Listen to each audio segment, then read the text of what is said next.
Today I'm gonna do a little history on the Heisey Museum. I know it's gonna have stuff out front here about the history stuff. Some of it's gonna be here, but I'm gonna be going first a little bit of history of the county first. First, I'm going to say that Pennsylvania was purchased in the Treaty of Stanwix of 1768. That's before 1776. So Pennsylvania was founded before the 13 colonies signed the Declaration of Independence. And about that, in 1776, the Fair Play man signed a treaty down under the Tiadotin tree in South Avis, which was part of near Jersey Shore, Pennsylvania. But that at that time it wasn't called Jersey Shore. I think it was called something else at the time. And it was also South Avis, was located in the lower half of South Avis. Part of Clinton County at that time. It was part of Lycoming County at that time. But now it's Clinton County in that area. Even though it says Jersey Shore in the address, that's because there's no post office in Avis. And in their house where they where they had their meetings at is the oldest house, the Chatham Fergus's house, right along the Chatham Run. Clinton County was dedicated in 1839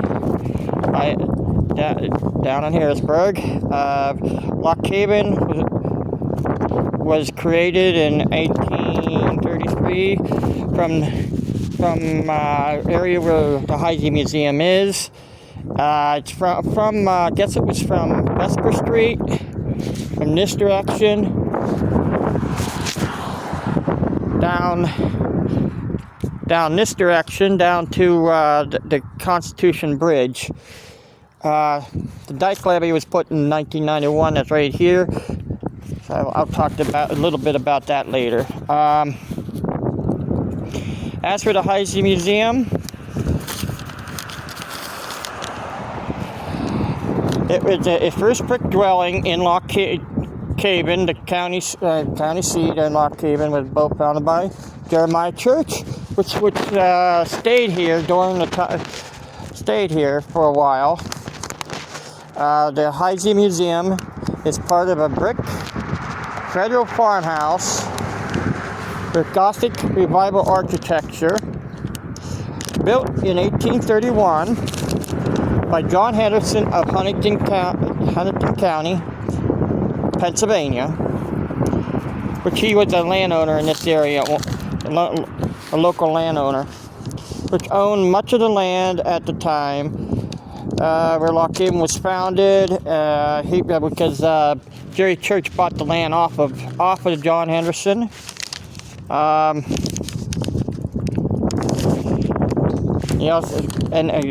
Okay, I come back here.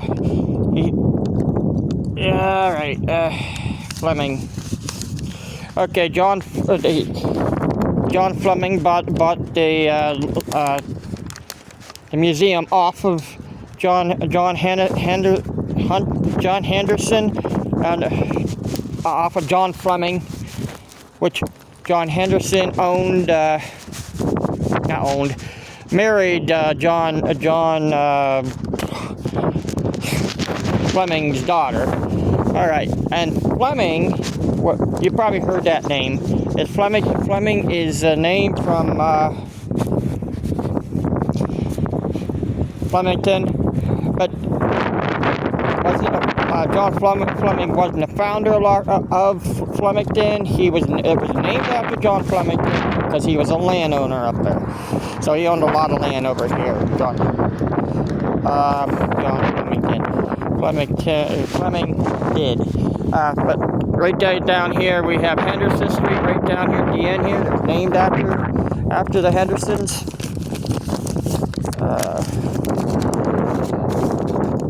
The building is on East Water Street, on where canal system and locks of Lock Haven were, but it's gone now. But yet there is a park up the street from here, and there's a plaque of Jerry Church up there. There's another thing about Jerry Church. Jerry Church is pretty much Jeremiah Church. Sorry about the wind. It's a little windy and cool today. Well, I'll give you a little bit more here. Okay, John Henderson, Jerry Church founder of Lock Haven, lived here when the building was used as a tavern. Dr. William J. Henderson practiced medicine here beginning in 1852. William Farron enlarged the house, like Farronsville, with a brick addition in the rear.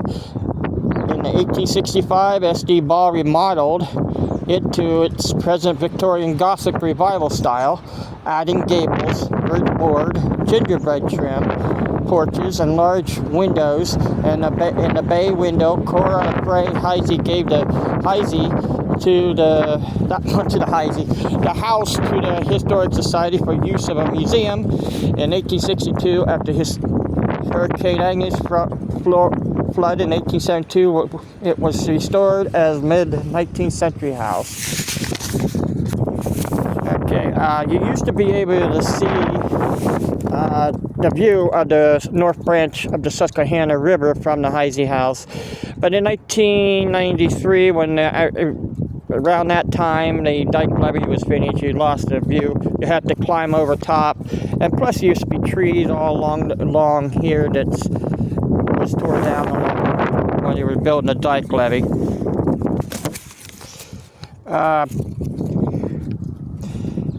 As the time when Jerry Church was boarded here, or living here, he lived in the building when it was used as a tavern, run by John and Walter Debling.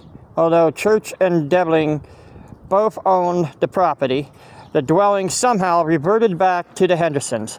In 1852, when Dr. Williams, probably nicknamed Bill, J. Henderson practiced medicine here. An extensive collection from the archaeological dig is displayed on the Boyd Grebe Ice House, which is in the back of the place. I'll just go down the alley since it's public walk, and you can see this right here in front of the house is bricks from the local brick factories. If I went down along the side of the other part, you probably can see them. There are the local bricks, and they have names on them. Come down this way to this sign that says 1907. Commonwealth Center. I'm not sure what that just looks like an old train station, but it just could be the Ice House. But I think the Ice House is in back here. Yeah, it could be the Ice House, but you can see an old outhouse in here too. Well, this is a lot of history back here, that they have old boats and other stuff out back here. And if you want, you can come here and take a tour. I don't know how much it costs. It didn't say online. You can call them. I'll have the number here in a minute or so. Alright, the bricks were shipped into the town by canal boats, probably from the local brick companies. The closest one would have been up in Queens Run, which they shipped them down from Queens Run down to Queens Run Brick Company, which later became Lock Haven Brick Company, which was in where they as I said in one of the other videos,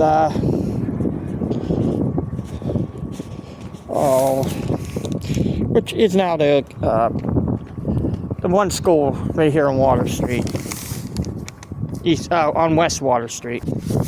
I think there was a John Myers that ran the tavern too at one time, or it might have been local nearby, because they had taverns up and down East Water Street and West Water Street until the dirt roads were gone, because the Water Street was once dirt road. I'm just showing you different stuff about the museum. They used to have a walkway. Yeah, they still do on this side. That's made out. That's them bricks along the walkway there. It's bricks from the local brick factories that was given to them, and they've redone this outside. They used to have a fountain out here, but they don't have it out here now. But the reason why I don't have a fountain is because you can dedicate people here for people for the history bricks, which is a lot of them here. I mean, I think you pay $100 to $200 donation to do that, and as the site is a garden of the honor of Joanne Bowes, President 2005. Okay. One time they said the house was haunted, so I don't know about that part. But here's the Clinton County Historic Society maintains that this is a headquarters.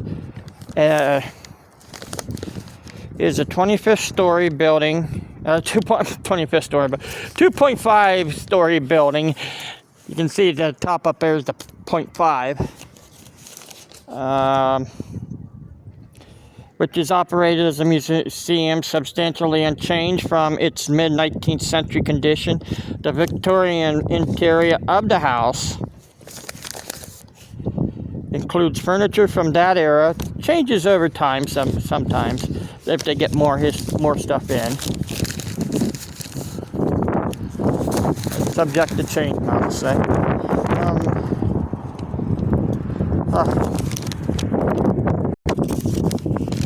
Alright, from that era.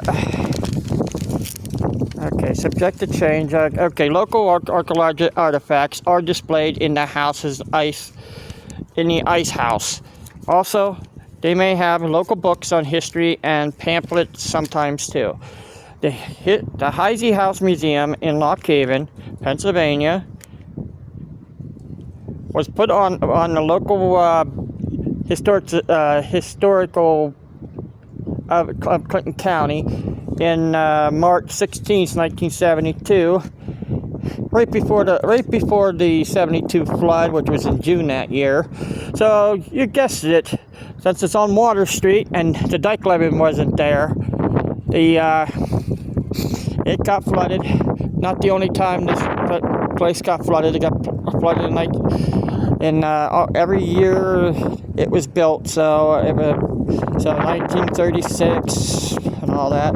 Okay. I don't know. Did I put the phone down?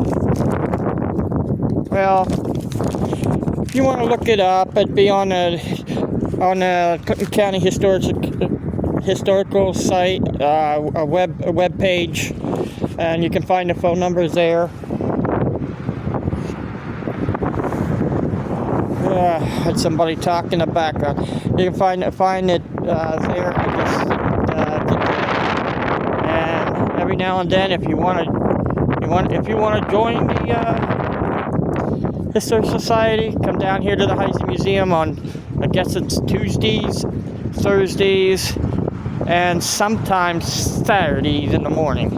All right, well, I'm going to leave you guys go on this note. I'm going to take it and show you the whole thing. Back it up a little bit for you. All right, well, guys, have a good day.